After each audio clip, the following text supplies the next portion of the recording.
Civil court स्थित जिला विधिक सेवा प्राधिकार परिसर में कार्यक्रम आयोजित कर महिलाओं को दी गई कानूनी जानकारी। मंगलवार की सुबह 11 बजे से लेकर शाम 5 बजे तक जिला विधिक सेवा प्राधिकार परिसर में जागरूकता कार्यक्रम का आयोजन किया गया। कार्यक्रम के माध्यम से महिलाओं को उनके अधिकारों के क्रियान्वयन विषय पर विशेष जानकारी दी गई। कार्यक्रम का उद्घाटन जिला जज संपूर्णानंद तिवारी, एडीजे 1 पंकज मिश्रा, स्पेशल जज पॉक्सो श्रीमती मीतू सिंह, स्पेशल जज एक्साइज 2 नीतीश कुमार, जिला विधिक सेवा प्राधिकार के सचिव प्रणव शंकर समेत अन्य ने संयुक्त रूप से किया। कार्यक्रम के दौरान बारी बारी न्यायिक पदाधिकारियों द्वारा कानूनी जानकारी कार्यक्रम में महिला शिक्षिकाओं समेत अन्य उपस्थित महिलाओं को विधिक जानकारी दी गई। जिला जज ने कहा कि महिलाओं के अधिकार की रक्षा के लिए कानून बनाया गया है, इसकी जानकारी अभी भी बहुत महिलाओं को नहीं है। कानून की जानकारी देने के लिए ही इस कार्यक्रम का आयोजन किया गया है। कार्यक्रम के दौरान जिला विधिक सेवा प्राधिकार के सचिव प्रणव शंकर ने कहा कि यहाँ से कानून की जानकारी लेने के बाद इसका प्रचार प्रसार भी करें। शिक्षिकाओं से उन्होंने अपील करते हुए कहा कि पढ़ाने के दौरान बच्चों को भी कानून की जानकारी दें ताकि इसका वे लाभ उठा सकें। वहीं उन्होंने कहा कि जानकारी के अभाव में महिला अपने अधिकारों की रक्षा नहीं कर पाती हैं, लिहाजा ज़्यादा से ज़्यादा लोगों तक महिलाओं के अधिकारों की रक्षा के लिए बनाए गए कानून की जानकारी के लिए जागरूकता कार्यक्रम का आयोजन किया गया है। सदर एसडीपीओ स्वीटी सहरावत ने कहा कि हर थाना में महिलाओं के लिए स्पेशल काउंटर बनाए गए हैं, जहां महिलाएं अपनी शिकायत आसानी से दर्ज करा सकती हैं, जिसके बाद उनके अधिकारों की रक्षा के लिए कानून में बनाए गए प्रावधानों के तहत कार्रवाई की जाएगी। उन्होंने कहा कि महिलाएं अगर जागरूक होंगी तो सिर्फ एक ही परिवार नहीं, कई परिवार कानूनी जानकारी से अवगत होंगे और महिलाएं अपने अधिकारों के प्रति जागरूक होकर अपनी लड़ाई खुद लड़ सकती हैं। सबसे पहले तो ऐसा लग रहा है कि जो महिलाओं के साथ अत्याचार हो रहे हैं, प्रताड़ित किया जा रहा है समाज में, या जो अभी हमारे साथ जो बहनें आई हैं शिक्षिका लोग, उनको किस तरह से विद्यालय में उनकी अधिकार हैं उनका हनन किया जा रहा है, ये सभी चीज़ जो न्यायिक जिम्मेदारियां हैं वो नहीं बढ़ेंगी। वो अगर इस पहल को जानेंगे तो अपने अधिकार का अच्छे से वहन करेंगी। और सबसे पहली बात है कि कोर्ट कचहरी का ज़्यादा वो चक्कर भी नहीं लगा पाएंगी। और अगर ये न्यायिक विधिक जानकारी अगर लेती हैं तो अपने साथ अपने बच्चे बच्चियां जो जिस स्कूल में वो एम्प्लॉई हैं उनको बताएंगी, तो वो बच्चे जा कर के अपने घर परिवार में बताएंगे, उससे भी ये कोर्ट कचहरी का मामला नहीं बढ़ेगा। और अगर एक महिला अगर इस न्यायिक विचार को जानती है तो ऐसा माना जाता है कि एक महिला पढ़ती है तो उसके 7 पीढ़ी पढ़ते हैं, तो अगर ये न्यायिक विचारधारा से अवगत होंगी तो उनके 7 पीढ़ियाँ इस न्यायिक विचारधारा को जानेंगी और अवगत होंगी।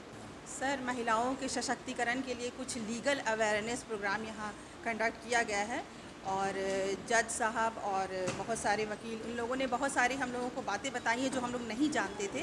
कानूनी तौर पर हमारा क्या अधिकार है, महिलाओं का क्या अधिकार है, या फिर बच्चों के लिए सोसाइटी में जो भी अपराध होते हैं उनके लिए जो पॉक्सो एक्ट आया है 2012 में, उसके बारे में हम लोगों को जानकारी दी गई। प्लस महिलाओं के अधिकार के बारे में कि हम लीगली अगर हम कहीं पर अगर हमारे साथ डिस्क्रिमिनेशन होता है तो हम उसको किस तरह से फेस कर सकते हैं, किस तरह से लॉ के अधीन जा कर के हम अपना मतलब अपनी सुनवाई कर सकते हैं और लीगली हम उससे फ़ायदा उठा सकते हैं। जो डीएलएसए द्वारा ये ऑर्गेनाइज़ करवाया गया है सेशन, उसमें विभिन्न जो लॉ हैं उसके बारे में हाई स्कूल टीचर्स को जानकारी दी जाएगी ताकि ये जानकारी जो है वहाँ पढ़ने वाली बच्चियों तक, उनके परिवार तक पहुँच सके। जैसे पॉक्सो लॉ है, आईपीसी के अंदर क्या क्या धाराएं हैं उनकी मदद करने के लिए, इन सभी के बारे में इनको जानकारी दिया जाएगा। और ये उम्मीद रहेगी कि इसको महिला सशक्तिकरण के लिए एक नई पहल है और आगे भी ऐसे ही जारी रहेगी। आप सबों में जागरूकता लीगल अवेयरनेस के माध्यम से कराने का जो इस कार्यक्रम का उद्देश्य है, इसके लिए आप सभी यहाँ उपस्थित हुए हैं। इस अवसर पर मैं सर्वप्रथम अपने अध्यक्ष सह जिला एवं सत्र न्यायाधीश श्री संपूर्णानंद तिवारी सर का स्वागत करता हूं इस कार्यक्रम के रूपरेखा में, इस कार्यक्रम को सहमति प्रदान करने में, इस कार्यक्रम को इस रूप में संचालित करने में सर का आशीष हम लोगों के साथ रहा है। सर का लगातार जिला विधिक सेवा प्राधिकार के किसी भी कार्यक्रम में सर न केवल शारीरिक रूप से बल्कि बौद्धिक स्तर पर, हर स्तर पर हम लोगों को लगातार गाइड करते रहते हैं। हम लोगों को लगातार कार्यक्रम को बेहतर बनाने के लिए नित्य नए नए हम लोगों को आयाम बताते रहते हैं। इस अवसर पर सर आपका हम लोग स्वागत करते हैं। हमारे प्रथम अपर जिला एवं सत्र न्यायाधीश सर का भी मैं इस अवसर पर स्वागत करता हूं। सर हर समय तत्पर रहते हैं जिला विधिक सेवा प्राधिकार के किसी भी कार्यक्रम में, किसी भी आयोजन में, किसी भी ये में सर का लगातार सहयोग बना रहता है। मैं अपने वरिष्ठ सहयोगी श्री नीतीश कुमार जी, सुश्री मीतू सिंह जी, हमारे धनंजय सर, सभी अपर जिला एवं सत्र न्यायाधीश, हमारे बाकी न्यायिक पदाधिकारियों का भी मैं इस कार्यक्रम पर स्वागत करता हूं। आप इस कार्यक्रम पर आप जिला विधिक सेवा प्राधिकार के आर्म्स एंड हैंड्स हैं, जिसके माध्यम से जिला विधिक सेवा प्राधिकार कोई भी कार्य को यहाँ सफलतापूर्वक संचालित करता है। इस अवसर पर प्रातः आप सबों का आगमन के लिए मैं आप सबों का स्वागत करता हूँ। मैं यहाँ मौजूद सभी प्रतिभागियों का भी स्वागत करता हूँ कि आपके बिना यह दिन भर चलने वाला कार्यक्रम है। आपके बिना सफल सहयोग के यह कार्यक्रम सफलतापूर्वक संचालित नहीं होगा। मैं जिला विधिक सेवा प्राधिकार के सचिव होने के नाते आप सबों को बता दूं कि इस कार्यक्रम का मूलभूत उद्देश्य केवल यह नहीं कि आपको सामान्य विधिक जानकारी दी जाए, अपितु यह भी उद्देश्य है कि आपके माध्यम से हम जिले के उन तमाम महिलाओं को जिन तक हमारी पहुंच, सीधी पहुंच नहीं बन पा रही है, आपके माध्यम से हमारा पहुंच बने। आप यहां से दिन भर में विधिक जानकारी जो कुछ भी प्राप्त करके जाएं, उस नॉलेज को केवल अपने तक सीमित ना रखें बल्कि उसको डिसेमिनेट करें, उसको अपने अन्य कलीग्स के माध्यम से, अपने छात्रों के माध्यम से, अपने पड़ोसियों के माध्यम से अन्य महिलाओं में भी जागरूकता फैलाएं। तभी हमारा यह कार्यक्रम पूरी तरह से सफल माना जाएगा। मेरा कार्यक्रम की रूपरेखा बनाते समय हम लोगों का ये उद्देश्य रहा है कि इस कार्यक्रम को थियोरेटिकल ना रखा जाए बल्कि प्रैक्टिकल सवालों का प्रैक्टिकल उत्तर इसमें स्थापित किया जाए, ताकि आप उन सभी जानकारी का इस्तेमाल प्रैक्टिकल तौर से धरातल के स्तर पर आप अपने ज़िले में जगह जगह जहाँ भी आप जिस विद्यालय में हैं, जिस स्थान पर रह रहे हैं, उस जगह इसका समुचित प्रयोग करें।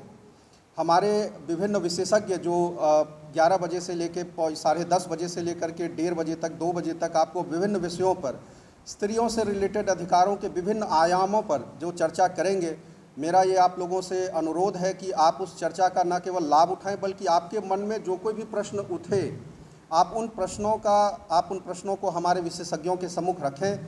हमारे विशेषज्ञों में वरीय पुलिस पदाधिकारीगण भी यहाँ मौजूद रहेंगी, एक IPS अधिकारी रहेंगी, हमारे वरीय पदाधिकारी रहेंगे, न्यायिक पदाधिकारी भी यहाँ दोपहर में आएंगे। उन सबों के समक्ष आपके मन में जो भी जिज्ञासा है, जो भी प्रश्न है, उन प्रश्नों को आप रखें और उन प्रश्नों के समुचित उत्तर दिए जाएंगे और उन प्रश्नों के उत्तरों को आप याद रखें ताकि आप उसका भविष्य में बेहतर उपयोग कर सकें। कार्यक्रम के दौरान आप लोगों को कुछ लिखित मटेरियल भी दिया जाएगा। मेरा ये विश्वास है कि आप उस मटेरियल का समुचित उपयोग कर सकेंगे और यह कार्यक्रम सफलतापूर्वक चल सकेगा। इन्हीं शब्दों के साथ मैं अपने वचन को विराम देता हूँ। Thank you very much. विधिक सेवा प्राधिकार के सचिव प्रणव शंकर जी, हमारे साथी अन्य न्यायिक पदाधिकारीगण एवं अन्य विभागों से आए हुए अधिकारीगण और हमारी शिक्षिकाएं, हमारी बहनें जो इतनी अच्छी संख्या में आज पधार कर हमको, हमारे इस समूह को, विधिक सेवा प्राधिकार को गौरवान्वित कर रही हैं। मैं ये बात इसलिए कह रहा हूँ क्योंकि मुझे ऐसा लग रहा है कि हमारी ये बहनें और ज़्यादा जानकारी पाने के लिए उत्सुक हैं और ऐसी पाई हुई जानकारी को समाज में बढ़ाने और प्रसारित करने के लिए उनकी जो उत्कंठा है वो स्पष्ट परिलक्षित हो रही है। मैं आप सभी का एक न्यायिक पदाधिकारी होने के कारण और विधिक सेवा प्राधिकार से काफ़ी जुड़े होने के कारण आप सभी का अभिनंदन करता हूँ।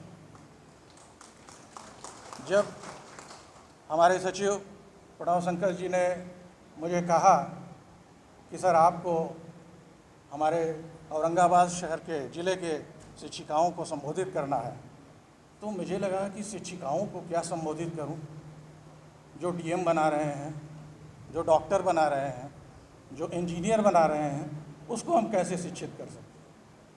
लेकिन मुझे लगा कि नहीं, प्रणव शंकर जी ने कहा है, मैं पूरे दावे के साथ ये कह दूं कि बिहार जुडिशरी में ऐसे लोग कम हैं। प्रणव शंकर जी आपको मिले हैं तो इनका आप लोग सहयोग लें।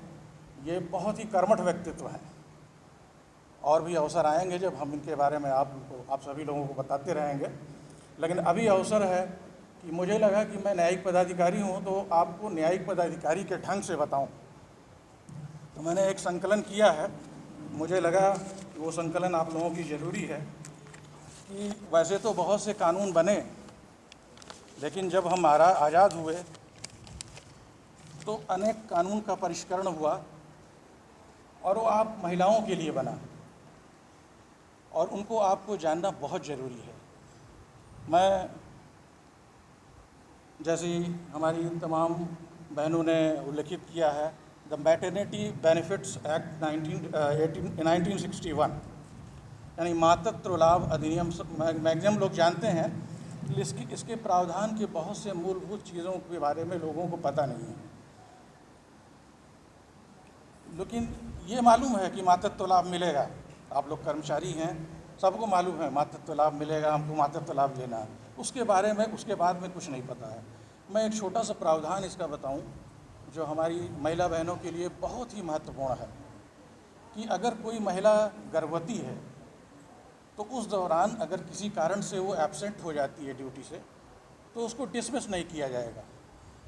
अगर वो डिसमिस की जाती है महिला, तो उसको 2 महीनों के अंदर उसको अपील का अधिकार है, और ऐसे डिसमिसल को सेट असाइड किया जाएगा। कंडीशन केवल एक है, ग्रॉस मिसकंडक्ट नहीं होना चाहिए। इसका मतलब आप लोग समझिएगा, नहीं समझ में आएगा क्योंकि समय बहुत कम है, हम लोगों को कोर्ट पर भी बैठना है, तो बताएंगे प्रणव शंकर जी से, आप लोग समझ लीजिएगा। ग्रॉस मिसकंडक्ट नहीं होना चाहिए, तो आपको डिसमिस नहीं किया जा सकता। वो किसी कारण से एब्सेंट हो गए, वो कारण होगा प्रेगनेंसी का, तो there shall be no dismissal. If there is a dismissal, that will be set aside in the appeal order once you will approach to the appellate court. तो ये एक छोटा प्रावधान है, तो इसके बारे में मैंने चर्चा किया। Prenatal diagnostic techniques regulation and prevention of misuse act 1994, जिसके बारे में मीतू मैडम ने शायद चर्चा किया था अभी। तो उसमें ये है कि जैसे किसी बच्चे का जन्म पूर्व भ्रूण जो है उसका जन्म पूर्व परीक्षण नहीं किया जाएगा, लेकिन उसमें कुछ कंडीशंस हैं कि परीक्षण की जा सकती है। जैसे 18 साल से कम का कोई बच्चा है, रेप विक्टिम है, या कोई कंजेनिटल डिजीज़ है, तो इस तरह के मामलों में अगर वो बच्चा माइनर है तो उसका जो है इस तरह का परीक्षण करके फिर उसके लिए टर्मिनेशन की बात होती है। जैसे उस महिला को बचाने के लिए ये सब प्रयास होते हैं, तो इस तरह का प्रावधान है।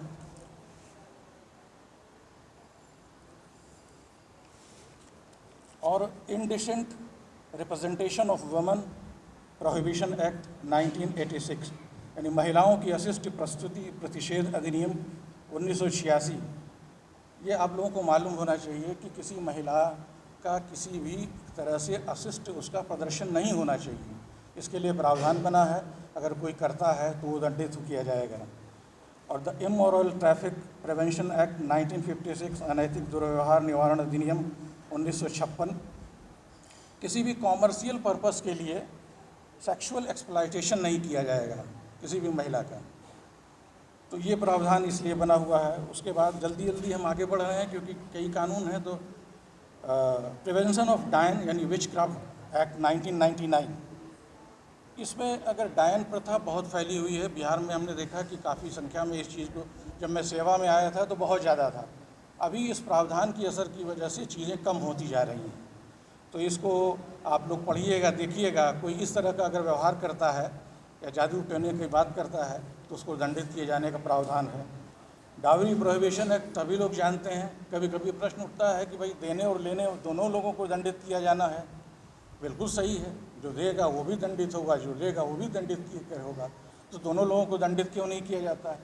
तो कहने का मतलब कि वो जो देने वाला व्यक्ति है वो दे थोड़ी रहा है, उस पर तो दबाव लेके छीना जा रहा है। आप लोगों को बात को समझने की चेष्टा करनी है। तो जो आदमी जो है, जो ले रहा है, उसको इसलिए दंडित किया जाता है। डाउरी प्रोहिबिशन एक्ट इसलिए बना हुआ है। Prohibition of child marriage act, जो हमारी बच्चियां हैं, काफ़ी छोटे एज में उनका विवाह कर दिया जाता था, अब तो कम हुआ है, अभी कुछ सुदूर क्षेत्रों में अभी भी जारी है। तो आप लोगों का ये कर्तव्य है कि आप लोग ये थाने के पास, कोर्ट के पास ये जानकारी दें, जिससे ये चीज़ें कहीं हो रही हैं तो रुकें। इसी प्रकार के the protection of women from domestic violence act 2005, ये हमें लगता है हमारी सभी बहनों को पता होगा कि अगर कहीं डोमेस्टिक वायलेंस हो रहा है पारिवारिक माहौल में, परिवार में, तो उसको आप पहले प्रोटेक्शन ऑफिसर के पास जाएंगे, वहाँ अपनी बात रखेंगे। अगर कोई मामले संज्ञेय प्रकृति के हैं, गंभीर प्रकृति के हैं, तो आप पुलिस के सामने भी डायरेक्ट जा सकती हैं। इसी तरह से एक प्रावधान जो बहुत महत्वपूर्ण है, लीगल सर्विसेज अथॉरिटी एक्ट 1987, जिसको आप सभी लोगों को जानना चाहिए महिला होने के कारण, कि महिला होने मात्र से ही कोई महिला, कोई नारी, कोई लेडी, कोई फीमेल वो लीगल एड पाने की हकदार हो जाती है। ये section 12 legal services authorities act में लिखा हुआ है। तो इसको आप लोग नोट कर लें, कभी ऐसे अवसर आए, कोई मुकदमे हों, कोई समस्या है, तो आप इसका लाभ ले सकती हैं। और मैंने कोशिश की, एक और एक्ट है जिसके लिए हमारे यहाँ एक स्पेशल एक्ट भी बना हुआ है, पॉक्सो एक्ट 2012। तो पॉक्सो एक्ट 2012 बच्चों को लैंगिक अपराधों से संरक्षण का अधिकार दिया गया है। उसमें मैंने देखा कि बच्चों में ज़्यादातर प्रभावित लड़कियां, हमारी कन्याएं, हमारी बच्चे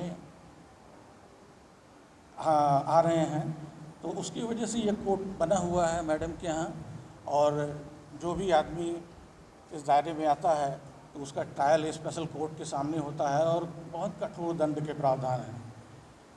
मैं एक चीज़ और, इन कानून तो अपनी जगह है, कानून जब अपना काम कर पाएंगे, जब आप सभी शिक्षिकाएं समाज में इसका प्रसारण करेंगी, इस जानकारी को बताएंगी और इन अधिनियमों को स्वयं भी पढ़ेंगी। ऐसा नहीं कि मैंने बता दिया एक दो प्रावधान। आप लोगों को शिक्षा प्रदान करना है, तो केवल टेक्स्ट बुक पर अपने को सीमित मत रखें। थोड़ा सा ये जो अपने आपसे संबंधित कानून है उसको भी पढ़िए।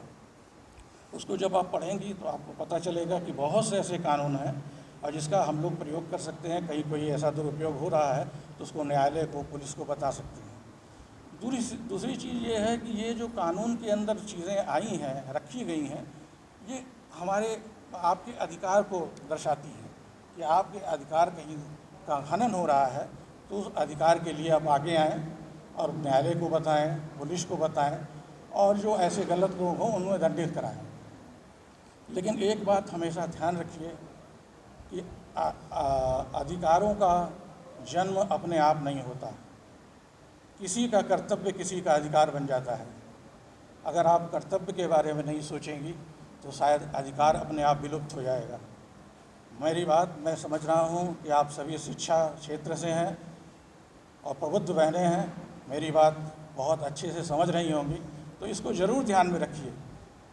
जैसे हम लोग पढ़ते आए हैं कि अधिकार और कर्तव्य दोनों एक सिक्के के दो पहलू हैं।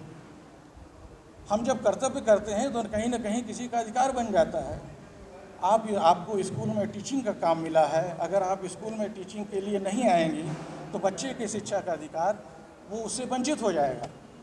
तो ये आपको सभी को सोचना है कि अधिकार अकेले नहीं रह सकता, और आप इस चीज़ को ऐसे क्षेत्र में है, शिक्षा क्षेत्र सबसे बड़ा है।